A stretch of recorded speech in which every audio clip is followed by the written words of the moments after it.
Hello everyone, आप सभी का स्वागत करता हूं। मैं शोएब अहमद आपके अपने चैनल पीडब्ल्यू नर्सिंग वाला के अंदर। और मेरे प्यारे साथियों, आरोग्यम बैच के अंदर एक इंपॉर्टेंट क्लास लेकर के आ रहे हैं मेंटल हेल्थ नर्सिंग की, जिसको हम एंजाइटी कहते हैं। प्यारे बच्चों, हर किसी को ये एंजाइटी होती है। कई लोगों को रोज होती है, कई को एग्जाम का पेपर दे करके होती है, कई को अपने माँ बाप से भी एंजाइटी होती है। तो एंजाइटी होती है, बट एंजाइटी खतरनाक कब बन जाती है, तो यही बात आज डिस्कस करेंगे। और इस एंजाइटी से रिलेटेड सारे पॉइंट्स को हम डिस्कस करने वाले हैं। तो पूरी क्लास को अच्छे से ध्यान से देखिएगा, क्योंकि हो सकता है नॉट सेट या फिर बाकी के एग्जाम्स में इसके ऊपर रिलेटेड क्वेश्चन आ जाए। तो आज का टॉपिक हम पढ़ेंगे। तो आज का टारगेट जो हम कवर करेंगे वो क्या है, हमें समझना है एंजाइटी क्या होती है सबसे पहले। एंजाइटी के बाद जनरलाइज्ड जनरलाइज्ड एंजाइटी क्या होती है, या फिर हम इसको कह सकते हैं कि एक जनरलाइज के बाद एक क्रॉनिक एंजाइटी किसको कहेंगे, कि लंबे समय तक एंजाइटी के अंदर घुसे हुए हैं। तीसरी बात याद रखिएगा, हम पोस्ट ट्रॉमेटिक स्ट्रेस डिसऑर्डर के बारे में बताऊंगा। एंड देन लास्ट आपको टारगेट, आपका लास्ट टारगेट क्या बचेगा, वो है ट्रीटमेंट। तो प्यारे बच्चों, एंजाइटी घबराहट से रिलेटेड आज बात करेंगे। तो पूरी क्लास के अंदर घबराना नहीं है, प्यार से बैठना है और पूरा टॉपिक याद करके जाना है। तो आज का टॉपिक क्या है, एंजाइटी। एंजाइटी, तो यहां याद रखिएगा, एंजाइटी जो होती है ये किस चीज का नाम होती है, कि एंजाइटी मतलब घबराहट। अब देखिएगा, एक इंसान को होता क्या है जनरली, एक एंजाइटी का मतलब क्या होता है, अनईज का होना। अनईज का मतलब होता है, जैसे मैंने आपको बताया था, आपको जैसे एक शब्द समझाया था, डिजीज। इस शब्द से मैंने आपको बताया था, डिस का मतलब क्या बताया था, डिस्कंफर्ट का होना। और ईज शब्द के टाइम पे मैंने क्या बताया था, ईज का मतलब है आपका कंफर्ट। तो डिस का मतलब क्या था, डिस्टरबेंस इन कंफर्ट। तो यहां याद रखिएगा कि ईज का मतलब है कंफर्ट। और जब एक इंसान का ईज खराब हो जाए, कंफर्ट खराब हो जाए, एंजाइटी करती क्या है, एंजाइटी का मतलब है घबराहट। और उस घबराहट की वजह से एक इंसान अनकंफर्टेबल हो जाता है, एक तकलीफ में हो जाता है, एक अननोन सोर्स की वजह से। मान लीजिए मैं आपको बोल रहा हूं मुझे घबराहट हो रही है, घबराहट हो रही है। अब मैं घबराहट का रीजन कुछ भी बता सकता हूं, कि भाई मुझे एक इंसान से घबराहट हो रही है, मेरा पेपर आने वाला है उससे घबराहट हो रही है। तो एंजाइटी का मतलब क्या होता है, एक सिचुएशन होती है जिसके अंदर एक इंसान अनकंफर्टेबल हो जाता है, स्ट्रेस में हो जाता है। ठीक है, तो ये एक अनकंफर्टेबल होना ही एंजाइटी होती है। अब प्यारे बच्चों यहां समझना, आपके अंदर अगर एंजाइटी होती है तो उस एंजाइटी के फायदा भी होता है, नुकसान भी होता है। फायदा ये होता है कि आपको घबराहट हुई, मान लीजिए मैं आपको बोल रहा हूं, आप रास्ते से जा रहे थे और आपको कुत्ता देख करके आपको हल्की सी घबराहट हुई। अब इससे आपकी परफॉर्मेंस बूस्ट अप हो जाएगी। परफॉर्मेंस कैसे बूस्ट अप हो जाएगी, मान लीजिए आपको हल्की सी घबराहट हुई और आप कुत्ता आपके पीछे थोड़ा सा भी चला, तो आपके परफॉर्मेंस इतनी ज्यादा बूस्ट अप हो जाएगी, कुत्ते को देखते आप दौड़ लगा देंगे, बहुत तेज दौड़ लगा देंगे। तो ऐसा ही सीन क्रिएट होता है जब कोई इंसान घबराहट एंजाइटी को हल्के लेवल पे लेगा, तो उसके अंदर का टैलेंट निकल के आएगा, उसकी परफॉर्मेंस बूस्ट अप हो जाएगी। तो प्यारे बच्चों याद रखिएगा, एंजाइटी नुकसान नहीं देती, बट जब आप एंजाइटी को सिर के ऊपर बिठा लेंगे, तब ये आपके पूरे के पूरे एक शरीर को तोड़ देगी। याद रखिएगा, एंजाइटी को अगर आपने बहुत ज्यादा लेवल पे लेने लग गए, और इतने लेवल पे लेने लग गए कि डेली का वर्क आपका अफेक्टेड हो रहा है, तो ये आपके लिए पैथोलॉजिकल कंडीशन बन जाएगी। तो देखिए, एंजाइटी का एक स्पेलिंग लिखते हैं। एंजाइटी क्या होती है, anxiety, it is a it is a situation in which it is a situation in which a person become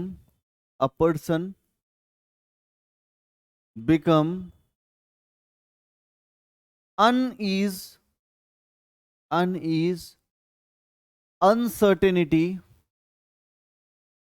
unease, uncertain, for the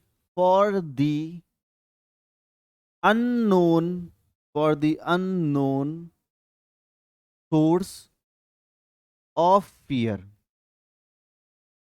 एक इंसान अननोन सोर्स के वजह से अनकंफर्टेबल, अनसर्टेन होने लग जाए, घबराने लग जाए। अननोन सोर्स है भैया, अभी अपन को पता ही नहीं है। मैं बोलता हूं, जैसे आपने कई हॉस्पिटल में देखा होगा, आंटीज आती बोलती मेरा जी घबरा रहा है, मन घबरा रहा है। हम पूछें उनसे कि क्यों घबरा रहा है, तो वो नहीं बताएंगे कि पता ही नहीं सर, बस मन घबरा रहा है। तो याद रखिएगा प्यारे बच्चों, जो ये ऐसा अनकंफर्टेबल एक स्टेट आ जाती है, इसी को आप एंजाइटी कहते हैं, जिसको आप डिफाइन नहीं कर सकते कि मुझे हो क्या रहा है। इसी को आप क्या कहेंगे, एंजाइटी कहेंगे। कि इसमें फियर का कोई एक चीज वो नहीं है कि फियर आपका क्या है, बस घबराहट हो रही है, घबराहट हो रही है। मान लीजिए आपके सामने एक एग्जाम आ रहा है। एग्जाम एक सोर्स है, मैं बोलता हूं एक एग्जाम एक सोर्स है, बट एग्जाम के आने से पहले आपको घबराहट, ऑटोमेटिक घबराहट होने लग जाएगी कि डर लगने लग रहा है, डर लगने लग रहा है ना। क्या एग्जाम तो हुआ ही भी नहीं है, फेल पास का तो बाद में डिसाइड होगा, एक दूर से ही आपको एक फियर हो रहा है। अब एग्जाम की वजह से एक एग्जाम रीजन हो सकता है, बट फियर का अननोन रीजन था कि क्यों हो रहा है। यहां समझिएगा, एंजाइटी इसी को कहते हैं, एक सिचुएशन डेवलप होना जिसमें एक इंसान बेचैन हो जाए और उसका कोई सोर्स का पता न लगे, उसी को एंजाइटी कहा जाता है। प्यारे बच्चों, यहां याद रखिएगा, ये जो एंजाइटी जो होती है, ये फायदेमंद भी है, नुकसानदायक भी है। ठीक है, तो मैं यहां लिख देता हूं, anxiety, anxiety when occur in occur in small amount, small amount, is very useful, is very useful for for developing developing and growing potential potential of a person। जैसे कई रात को स्कूल या कॉलेजेस में असाइनमेंट दिए जाते हैं, और डॉक्टर या फिर जो आपके सीनियर होंगे वो आपको क्या कहेंगे कि अगर कल तक ये असाइनमेंट पूरा नहीं हुआ तो आपको पनिशमेंट दी जाएगी। अब एक इंसान घबराहट के अंदर क्या करता है, वो उस काम को करने के लिए बेचैन हो जाएगा, फटाफट वो काम अचीव करने की कोशिश करेगा। तो यही चीज जो होती है प्यारे बच्चों, इसी को आप क्या कहते हैं, एंजाइटी। तो छोटे छोटे लेवल में अगर एंजाइटी होती रहे तो ये फायदा देगी, बट अगर but if anxiety occur in severe level such that it harms daily routine, then it become disorder, then it become anxiety disorder। फिर बच्चों यहां समझना, यदि एंजाइटी जो है वो अगर थोड़े थोड़े लेवल में हो रही है जब तो ठीक बात है, बट एंजाइटी अगर इतनी ज्यादा लेवल पे होने लग जाए कि एंजाइटी जो है एक नॉर्मल रूटीन को बिगाड़ दे। मान लीजिए मुझे अगर एंजाइटी हो रही है, और मैं जैसे एंजाइटी हो रही है और मैं बिल्कुल बैठ करके रो रहा हूँ, अरे नहीं यार मुझे कुछ होने वाला है, डर लग रहा है, डर लग रहा है, मम्मी बोल रही खाना खा ले, नहीं नहीं मुझे नहीं होना, ये रूटीन बिगड़ रहा है। तो रूटीन बिगड़ने वाला खेल आपका डिसऑर्डर बन चुका है, ये हल्की बात नहीं है, डिसऑर्डर में आ चुका है। प्यारे बच्चों, एक चीज याद रखिएगा, एंजाइटी जो होती है मोस्ट कॉमन लड़कियों में ज्यादा होती कंपैरिजन टू बॉयज। इसका एक रेशियो दिया गया, वो रेशियो क्या था, 2:1 का, कि लड़कियों में 2 गुना ज्यादा, लड़कों के कंपैरिजन में 2 गुना ज्यादा एंजाइटी होती है। तो एंजाइटी का शिकार कौन बनती है, लड़कियां बनती हैं। तो यहां याद रखिएगा, एंजाइटी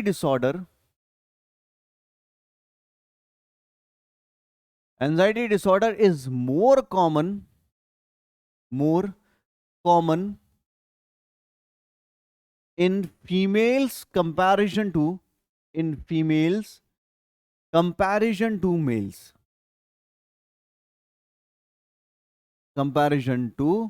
मेल्स कितना रेशियो में? 2:1 के रेशियो में होता है। फीमेल्स के अंदर एंजाइटी, घबराहट ज्यादा रहेगी कंपैरिजन टू मेल्स, क्योंकि मेल्स क्या होते हैं, उस चीज को हल्के में ले लेते हैं, अरे ठीक है होता रहेगा होता रहेगा। उनका डिफेंस मैकेनिज्म जो होता है मेल्स का, वो बहुत ज्यादा स्ट्रांग होता है कि वो कोई ना कोई मेथड निकाल लेते हैं, चाहे किसी को ब्लेम करना हो, चाहे किसी को फोर्स करना हो, चाहे किसी के ऊपर एक इल्जाम को प्रोजेक्ट करना हो, कुछ भी करना हो, वो इंसान क्या करेंगे, डाल देंगे। बट फीमेल्स क्या करती हैं, फीमेल्स उस चीज को दिमाग पे लेती है, हाँ नहीं मेरी वजह से, मेरी ही वजह से हुआ है, ये मैंने ही किया है। तो याद रखिएगा, यही एंजाइटी एक इंसान को क्या ले जाती है, डिसऑर्डर में ले जाती है। अब प्यारे बच्चों, यहां मैं आपको एक बात बताता हूं कि जो एंजाइटी का लेवल होता है ना, कुछ लेवल के अंदर एंजाइटी को देखा गया है। अगर एंजाइटी का लेवल समझिएगा, levels of anxiety, levels of anxiety समझाता हूं कि अगर आपको कितने कितने लेवल में एंजाइटी देखने को मिलेगी। पहला आता है माइल्ड लेवल देखने को मिलेगा, माइल्ड लेवल ऑफ एंजाइटी। दूसरी एंजाइटी का लेवल होता है मॉडरेट एंजाइटी। समझना ये कौन कौन सी एंजाइटी होती है, कितने प्रकार की एंजाइटी को लेवल्स में बांटा गया, मॉडरेट एंजाइटी। तीसरी होती है सीवियर एंजाइटी, और चौथी जो होती है वो होती है पैनिक एंजाइटी, पैनिक एंजाइटी। तो यहां आप समझेंगे चार तरह की एंजाइटी के level, mild level of anxiety, moderate level of anxiety, moderate के बाद आती है severe level of anxiety, and then after panic level of anxiety. प्यारे बच्चों, माइल्ड लेवल ऑफ एंजाइटी क्या चीज है कि जब किसी इंसान को हल्की हल्की सी, मानिए माइल्ड एंजाइटी कौन सी होती है, ये डेली बेसिस पे जो एंजाइटी होगी उसी को माइल्ड एंजाइटी कहेंगे। डेली बेसिस पे मतलब मैं जा रहा हूं, रास्ते में जा रहा हूं और टेंशन हो रहा है कि यार सब्जी कौन सी लेनी थी, फिर थोड़ा सा आगे की तरफ गए, फिर याद आ रहा है अरे यार आज होमवर्क भी नहीं किया था, और फिर थोड़ा सा आगे जाके आ रहा है कि यार एग्जाम भी आ रहा है। तो डेली बेसिस पे जो एंजाइटी होती है उसको माइल्ड एंजाइटी कहते हैं। प्यारे बच्चों, बड़ी प्यारी एंजाइटी होती है, ये होनी चाहिए, क्योंकि यही एंजाइटी का लेवल आपके टैलेंट को, आपको बूस्ट अप करने में काम में आएगा। तो माइल्ड एंजाइटी, हल्की हल्की एंजाइटी जो हर समय रहे, वही एंजाइटी को कहेंगे mild level anxiety. It is a basic level, basic level of anxiety, basic level of anxiety that occur on daily basis, on daily basis, daily basis of life, such that mild level, mild level helps to increase capabilities and talent of a person, talent of a person. हल्की हल्की anxiety जो daily रहे उसको mild anxiety कहते हैं, capabilities और talent develop करने में काम में आती है। दूसरी लेवल एंजाइटी का, जिसको हम कहेंगे, क्या कहेंगे प्यारे बच्चों, दूसरा लेवल जो होता है उसको कहा जाता है moderate level of anxiety. Second है moderate level of anxiety, moderate level of anxiety.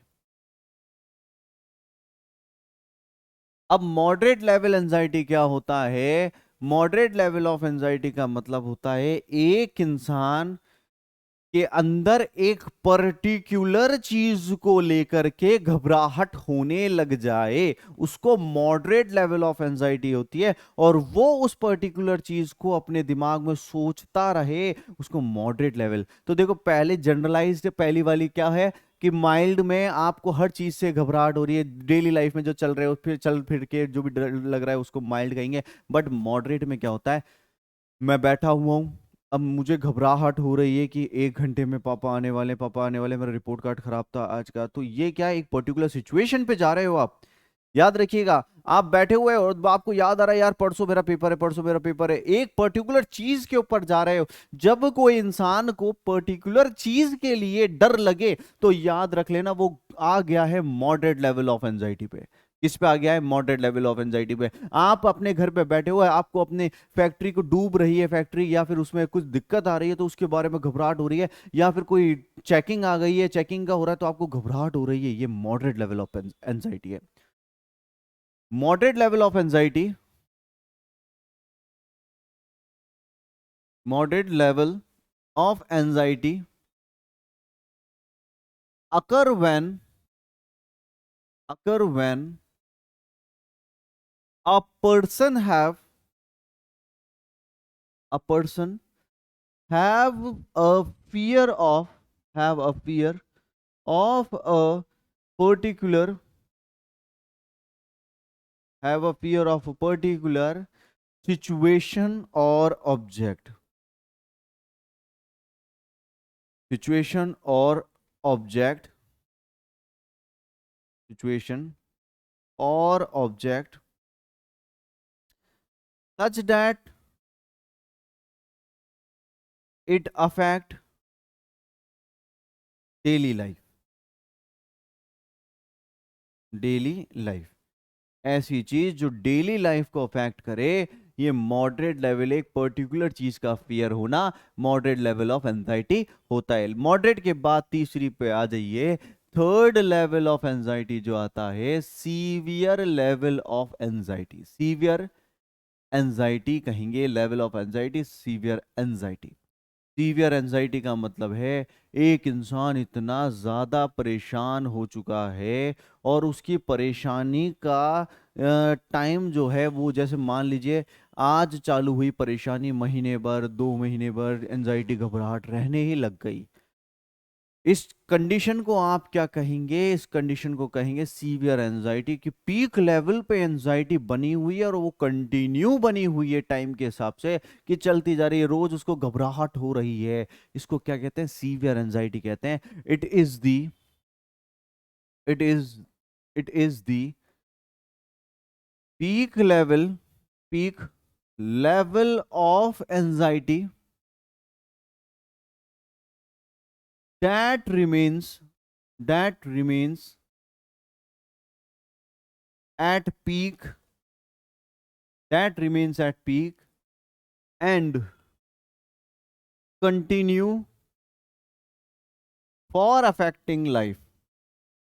लगातार पीक पे बनी रही एंजाइटी। एक तो होता है कि एक आज हुई घबराहट, अरे भाई कल खत्म हो जाएगी। मान लीजिए कल आप, मैंने कहा अननोन सोर्स है, आपकी पेरेंट टीचर मीटिंग कल खत्म हो गई तो आपकी घबराहट खत्म हो गई। बट यहाँ एक इन लोगों का जो साइकेट्रिक पेशेंट होते हैं, इनकी घबराहट बेचैन रहेंगे, इनका सिर देखोगे आप, ऐसे ऐसे इनकी आईब्रोज रहती है, टेंशन में रहते हैं, तो ये हमेशा बने रहेंगे। तो ऐसे लोगों को क्या कहते हैं, सीवियर एंजाइटी से ग्रसित है, continue for affecting affecting life.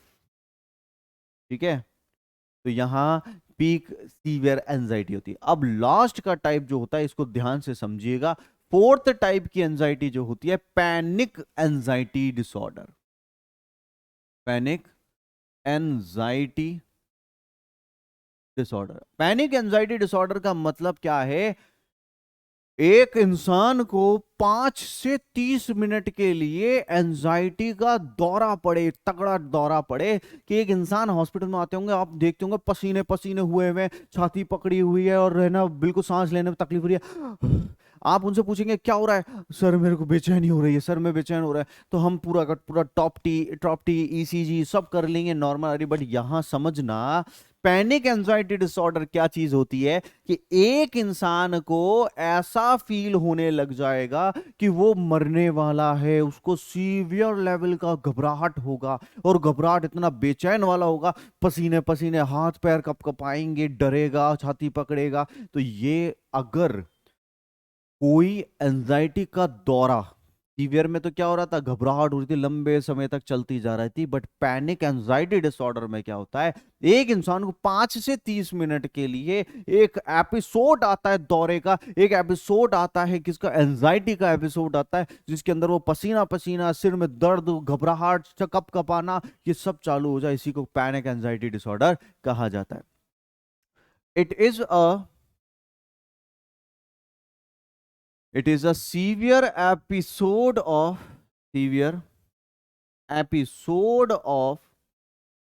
anxiety,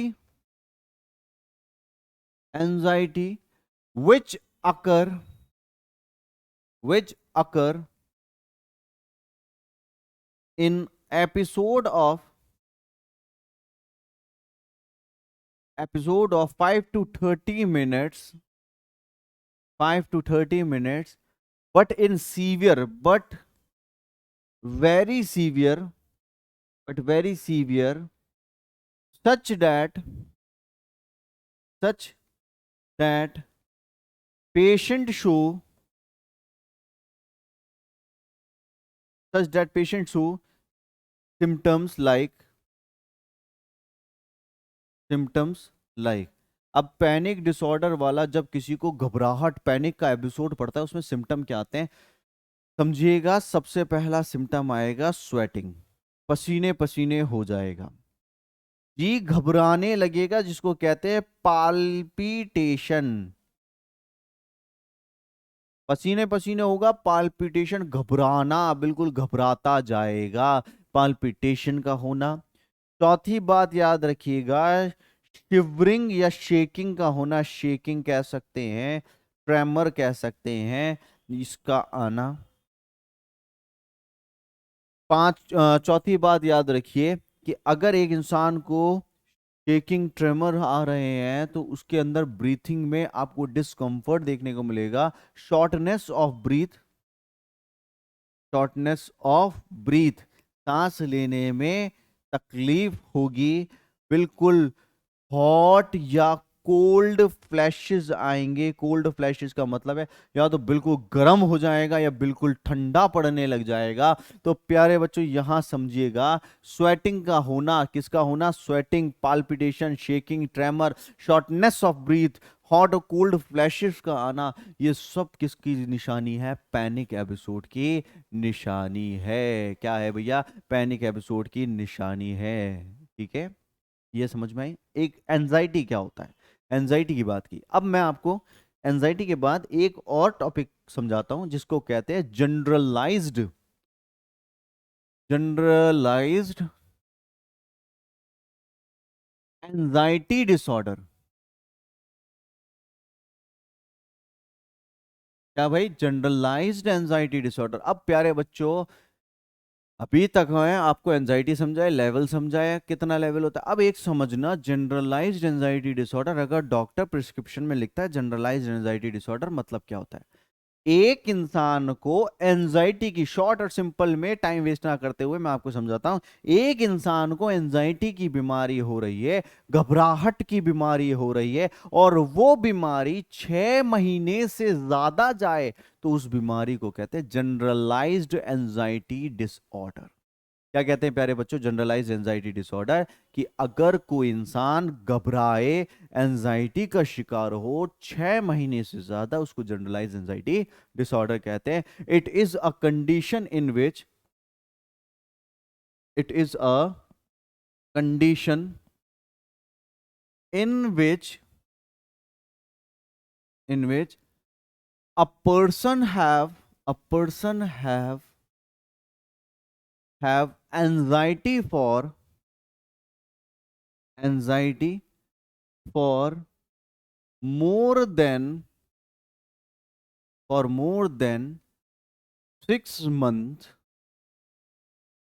and which also affect, and which also affect daily life, daily life activity। यदि कोई चीज डेली लाइफ एक्टिविटी को अफेक्ट करने लग जाए, इसी चीज को आप क्या कहेंगे? इसी चीज को आप कहेंगे जनरलाइज्ड एंजाइटी डिसऑर्डर। यदि बीमारी 6 महीने से ज्यादा चलती चली जाए तो जनरलाइज्ड एंजाइटी डिसऑर्डर कहते हैं। इसके बाद एक और शब्द आपको समझने की बात है, एक और प्रॉब्लम आती है जिसको कहते हैं पोस्ट ट्रॉमेटिक एंजाइटी का। इस एक खेल है, post traumatic stress disorder. Post traumatic stress disorder क्या चीज होती है? इसको शॉर्ट में पीटीएसडी भी कहते हैं, PTSD, post traumatic stress disorder. ये भी एक तरह का एंजाइटी ही है, बट स्ट्रेस का नाम दे दिया तो समझना पोस्ट ट्रॉमेटिक एंजाइटी डिसऑर्डर या पोस्ट ट्रॉमेटिक स्ट्रेस डिसऑर्डर क्या होता है। पीटीएसडी का मतलब होता है आपने कोई एक बड़ा इंसिडेंस देखा, जैसे कि ये कोई युद्ध हो रहा था और उस युद्ध के अंदर आप उस युद्ध के विक्टिम थे, या फिर आपने कोई अर्थक्वेक देख लिया, या आपने कोई सुनामी देख लिया, या कोई बॉम्ब ब्लास्ट देख लिया आपने। अब वो बॉम्ब ब्लास्ट जो है, एक इंसिडेंस खत्म हो चुका है, अब वो इंसिडेंस आपके, आप सोते हो तो आप सोते हो, वो इंसिडेंस आपकी नींद में आ जाता है। समझ रहे हैं आप बात को? नींद में आ जाता है, दम बम धमाके हो रहे हैं, आप उठ जाएंगे, आप बैठे हुए हैं तो आपको एकदम से उस चीज की याद आ गई और आप रोने धोने घबराहट में आ जाए। इसी चीज को कहते हैं पोस्ट ट्रॉमेटिक स्ट्रेस डिसऑर्डर। कि ऐसी प्रॉब्लम, यानी कि ऐसा इंसिडेंस जो हो चुका है, ट्रॉमेटिक इंसिडेंट जो हो चुका है, फिर दोबारा होने लग जाए, आपको याद होने लग जाए और उसके चक्कर में आप एंजाइटी में चले गए, तो इसी को आप क्या कहेंगे? Post traumatic stress disorder. जैसे अर्थक्वेक के बाद उस अर्थक्वेक को देखना, अर्थक्वेक के उस याद को आना, वापस दिमाग में वो चीज आ जाना और आप बेचैन हो जाना, रोना धोने चालू हो जाना। जैसे कई पेशेंटों को आप देखते हैं जिनका कोई अपना मर गया, तो वो क्या करते हैं, बैठे हुए हैं, सो रहे हैं, और सोते सोते उनको उनका वो चीज याद आ गई, उनका बच्चा याद आ गया, मम्मी पापा याद आ गए, और वो उस चीज को देख करके बहुत घबरा जाएंगे और मम्मी मम्मी पापा किधर हैं वो। तो इसी चीज को पोस्ट ट्रॉमेटिक स्ट्रेस डिसऑर्डर कहते हैं। It is a it is a condition it is a condition in which a person see in which a person see flashback flashback of previous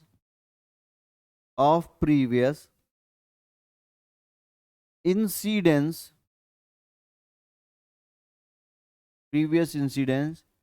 like war, earthquake,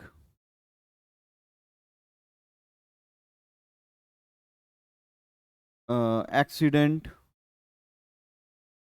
etc. Flashback of previous incidents, earthquake, war, etc. in daily life, in daily life after trauma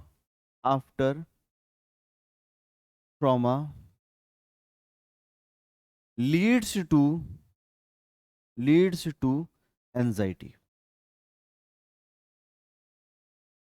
एक इंसान को trauma होने के बाद, trauma मतलब ऐसे war earthquake होने के बाद, वही चीज फ्लैशबैक के तौर पे, फ्लैशबैक का मतलब होता है जैसे कि एक मूवी चलती है उसका फ्लैशबैक आ जाता है कि तुरंत, अच्छा ये वाली मूवी में ऐसा हुआ था, तो वही फ्लैशबैक आपके आ जाए, उसकी वजह से आप घबराने लग जाएं। इसी को पोस्ट ट्रॉमेटिक स्ट्रेस डिसऑर्डर कहते हैं। प्यारे बच्चों, एक चीज यहाँ याद रखिएगा, जो पीटीएसडी की बीमारी होती है वो विद इन 3 मंथ के अंदर अंदर होनी चाहिए। कोई वॉर हुआ तो आपको उसकी घटना की वजह से आप बेचैन थे, तो वो बेचैनी जो है वो 3 महीने के अंदर अंदर ये फ्लैशबैक पीटीएसडी होना चाहिए। अगर लेट हो रहा है तो वो कोई और बीमारी हो सकती है, बट ये वाली तो होना है कितने टाइम में? 3 महीने के अंदर अंदर। The PTSD develops generally develops generally before 3 months, before 3 months। PTSD की बीमारी बिफोर 3 मंथ ऑफ ट्रॉमा हो जानी चाहिए, तभी जाकर के पीटीएसडी कहेंगे। ये बात याद रखिएगा। क्या कहेंगे भाई, 3 महीने से पहले हो गई है बीमारी, एक ट्रॉमा हुआ, उसके 3 महीने के अंदर अंदर हो रही है पीटीएसडी, है कि उसकी वजह से वो सदमे में गया। अब प्यारे बच्चों यहां समझना, जो इंसान पीटीएसडी का सिम्टम क्या होगा, कि किस सिम्टम से गुजरेगा, पीटीएसडी से गुजर रहा है तो सिम्टम्स देखते हैं, सिम्टम्स ऑफ पीटीएसडी। सबसे पहला सिम्टम ही ये होता है कि उसको फ्लैशबैक आएंगे, फ्लैशबैक ऑफ ट्रॉमा। जो भी ट्रॉमा हुआ उसका फ्लैशबैक आने लग जाएगा। दूसरी बात, वो इमोशनली अलोन हो जाएगा, अकेला पड़ जाएगा। इमोशनली अलोन मतलब जैसे कहीं कभी कोई वॉर हुआ तो वहां पर जो बच्चे होते हैं, छोटे बच्चे, उन बच्चों को एक सदमा लग जाता है, उनको वो वॉर, वो चीज याद आने लग जाती है और वो एक इमोशनली अलोन हो जाते हैं और अलोन होकर के बिल्कुल सोशली डिटैच हो जाएंगे कि वो सोसाइटी वालों से भी बात नहीं करेंगे। अगर कोई इंसान दुनिया से बात करता है, अपना गम शेयर करता है, तो वो चीज, वो स्ट्रेस से निकल जाएगा। और कोई अलग ही रहेगा तो वो प्रॉब्लम में आ जाएगा, सोशली अलोन हो जाएगा या सोशली विड्रॉ कर जाएगा। चौथी बात याद रखिएगा, इनके अंदर आपको बहुत ज्यादा, जब भी ये पीटीएसडी का शिकार होते हैं, एक्सेसिव स्वेटिंग का शिकार होते हैं। एक्सेसिव स्वेटिंग, एक्सेसिव स्वेटिंग के साथ साथ इनके अंदर आप देखेंगे इनको भूख नहीं लगेगी, एनोरेक्सिया। क्योंकि जो भी स्ट्रेस वाले, एंजाइटी वाले पेशेंट होते हैं वो एनोरेक्सिया से शिकार हो जाते हैं। एनोरेक्सिया के साथ साथ ये बिल्कुल कोल्ड, ठंडे पड़े रहेंगे, cold, cold and hot body for short time. जब ये दौरा पड़ेगा तो वो कोल्ड या हॉट हो जाएंगे, बिल्कुल एकदम से गर्म पड़ जाएंगे, घबराहट में बिल्कुल ठंडे पड़ जाएंगे। तीसरी बात, अगली बात की तरफ जाइएगा। अगला ये होता है कि पेशेंट जो होगा वो बिल्कुल बिल्कुल शिवरिंग में आ जाएगा, शेकेबल हो जाएगा। तो शिवरिंग और शिवरिंग के साथ साथ चेस्ट पेन जैसी शिकायत भी करेगा। तो कार्डियक ना मान के हम उसको एक एकदम से छाती पकड़ लेगा, घबरा रहा है, दिल घबरा रहा है, चेस्ट पेन जैसा होगा और घबराहट होने लग जाएगी, इसको कहते हैं पाल्पिटेशन। ये जनरली साइन होते हैं। अब यहां ये बोला गया जिनको पीटीएसडी है उन लोगों में कम से कम इन 9 में से 4 साइन तो होने चाहिए, एटलीस्ट कोई से भी 4 साइन होने चाहिए, कि तभी जाकर के हम क्या बोलेंगे कि यार इसको पीटीएसडी हुआ है। क्या हुआ है? पीटीएसडी हुआ है। चलिए मैं अब आपको इसका कुछ ट्रीटमेंट बताता हूं कि आप इसका ट्रीटमेंट कैसे कर सकते हैं। ट्रीटमेंट, सबसे पहला ट्रीटमेंट में देखिए, साइकेट्री में आपको बताया था दवाओं से ज्यादा एक्टिविटीज के ऊपर फोकस करना है, जिसको कहते हैं साइकोथेरेपी। तो provide relaxation psychotherapy, relaxation psychotherapy. Relaxation psychotherapy क्या होती है कि पेशेंट जो है, उस पेशेंट को हम रिलैक्सेशन टेक्निक समझाएंगे। रिलैक्सेशन टेक्निक जैसे कई बार हमने देखा है एक कैंपस के अंदर कि वहाँ पे क्या होता है, साइकेट्रिक पेशेंट्स बैठ करके गिटार बजा रहे हैं, गाना गा रहे हैं, कई बार अंताक्षरी खेलते हैं। तो ऐसे स्पोर्ट्स वाले म्यूजिक कॉम्पिटिशन्स इस तरीके का होते रहेंगे, तो उनका मन जो है वो एक डायरेक्शन में उस जगह पे लगा रहेगा। तो relaxation technique example, music, play, yoga, meditation, etcetera. ये रिलैक्सेशन टेक्निक हमें देनी है। दूसरी रिलैक्सेशन के बाद एक चीज याद रखिएगा, हमें एक इंसान के अंदर एवर्जन थेरापी का इस्तेमाल करना। एवर्जन क्या होता है? एवर्जन क्या होता है? जिस चीज से उसको लगाव हो गया है या जिस चीज से उसको डर बिठाना है, तो हम उसका डोज को बढ़ा देते हैं या कम कर देते हैं। तो हमें जनरली क्या करना पड़ेगा? Aversion, aversion therapy. क्योंकि क्या होता है, मान लीजिए कई इंसान किसी चीज से कब डरता है, क्योंकि वो किसी और चीज के बहुत करीब हो जाता है। तो हमें क्या करना है, उस पेशेंट को क्या करना है, थोड़ा सा एक चीज से, मान लीजिए एक बेटा है, वो अपने पापा से बहुत डर रहा है और मम्मी के करीब बहुत ज्यादा जा रहा है, तो आप क्या करिएगा, उसको थोड़ा सा, अगर मम्मी उसको थोड़ा सा डांट भी देगी तो उससे क्या होगा, वो पापा के करीब भी आने लग जाएगा। तो एवर्जन थेरेपी यूज कर सकते हैं। साथ के साथ आप उसका क्या इस्तेमाल कर सकते हैं, आप उसको डिसेंसिटिव कर सकते हैं, डिसेंसिटाइजेशन। डिसेंसिटाइजेशन में क्या होता है, स्मॉल अमाउंट एंजाइटी कॉजिंग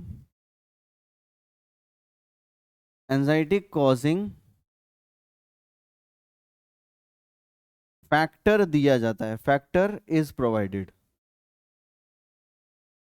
छोटे अमाउंट में एंजाइटी फैक्टर इज प्रोवाइडेड, छोटे अमाउंट में जो एंजाइटी कॉज करता है वो फैक्टर हम प्रोवाइड करते हैं। और इसी के साथ साथ याद रखिएगा चौथे पॉइंट कि हमें दवाओं का इस्तेमाल बहुत जरूरी है, और इसमें जो दवा चलती है वो एंजायोलाइटिक दवा चलती है, प्रोवाइड एंजायोलाइटिक मेडिकेशन, एंजायोलाइटिक मेडिकेशन का इस्तेमाल करेंगे। एंजायोलाइटिक मेडिकेशन जैसे कि एल्प्राजोलाम, एल्प्राजोलाम, डाइजीपाम, क्लोनाजीपाम, ये जो दवाएं होती है जब घबराहट होगी ना तो ये नींद क्रिएट कर देती है, नींद का आने का क्रिएट कर देती है। और जब नींद आएगी तो इंसान का दिमाग सुस्त होगा तो अपने आप एंजाइटी से, घबराहट से निकल जाएगा। अरे बच्चों यहाँ ये चीज याद रखिएगा। और ये फैक्टर जो मैंने आज आपको समझाया है ना, ये एंजाइटी का बहुत अच्छा एक बात है कि आपको समझ में आना चाहिए कि सबसे पहले हमने पढ़ा कि एंजाइटी क्या होती है, कि किसी भी चीज से आपको घबराहट होना उसी को आप एंजाइटी कहेंगे। ठीक है, अगर एनजाइटी को छोटे छोटे लेवल में लोगे तो ये बेनिफिट देगी, और एनजाइटी को बहुत ज्यादा सिर के ऊपर सवार कर लिया तो ये एक डिसऑर्डर बन जाएगी। फिर मैंने आपको बताया कि एनजाइटी के लेवल होते हैं, कि 4 लेवल में हमने एनजाइटी को बांटा। एक पहला लेवल जो होता है उस एनजाइटी को आपने कहा गया था माइल्ड एनजाइटी, मॉडरेट,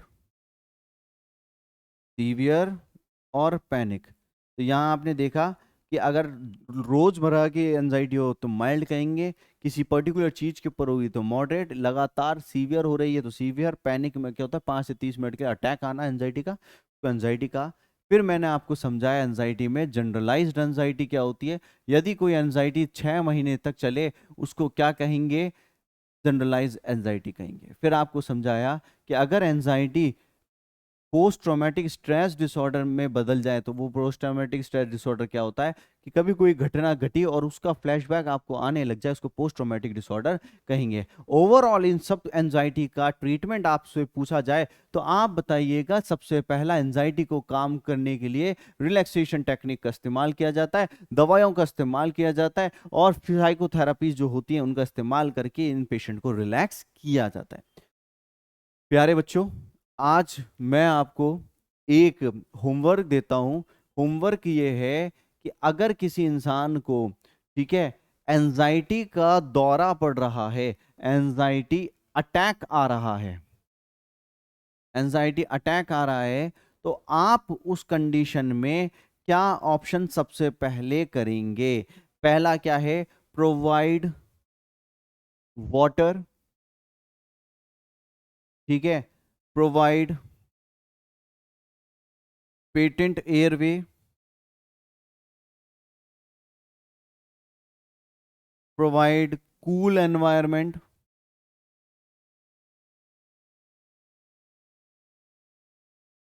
प्रोवाइड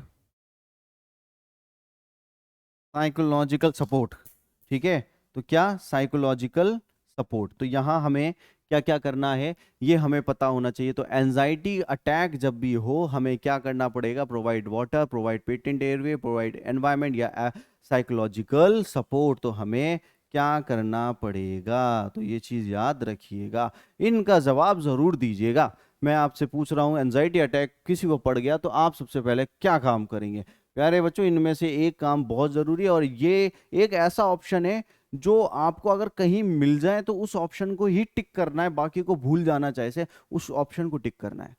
ये प्रायोरिटी में पूछा जाता है, बहुत जगह पूछा गया। वो ऑप्शन को याद रखिएगा, वो ऑप्शन आपको मैं आपके बिल्कुल डिस्क्रिप्शन में आपको आंसर जरूर दीजिएगा आप, है ना, फिर मैं बताऊंगा आपको क्या है। चलिए, तो आज का टॉपिक इतना ही था, मिलते हैं आपको नेक्स्ट टॉपिक में। आप सभी का बहुत बहुत शुक्रिया।